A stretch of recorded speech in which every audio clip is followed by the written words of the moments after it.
Comments? The Honourable Member for Saanich, Gulf Islands.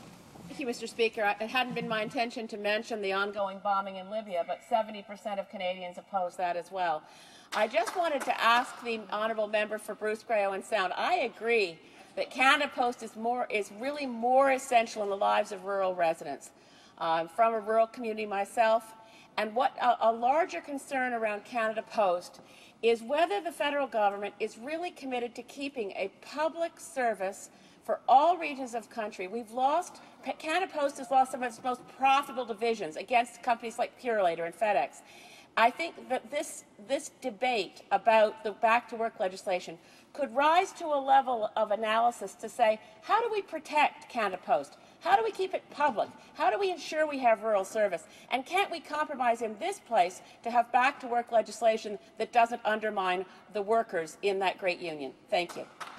The Honourable Member for Bruce Grey Owen Sound.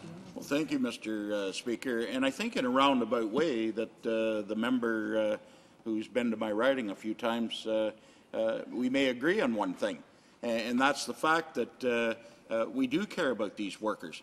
Right today, they're not getting a wage at all. They're locked out. But they started it with rotating strikes. And again, I'm not going to pick sides in that, but both are at fault here. It's led to a certain point. We're going to tell them to sit down at the table and resolve this. And the bottom line is that she talks about rural mail delivery and saving it. I've been fighting that to save rural mail delivery for my 7 years in this House of Commons. Sure. And if any Canada Post management or employee, doesn't matter which side you're on, can't see the fact that this work stoppage, these rotating strikes, call it which way, the whole shooting match, it's long-term hurting the viability of rural mail delivery, and that's one of the main reasons that I support getting these people back to work so that my businesses, my constituents, don't have to suffer through this any longer.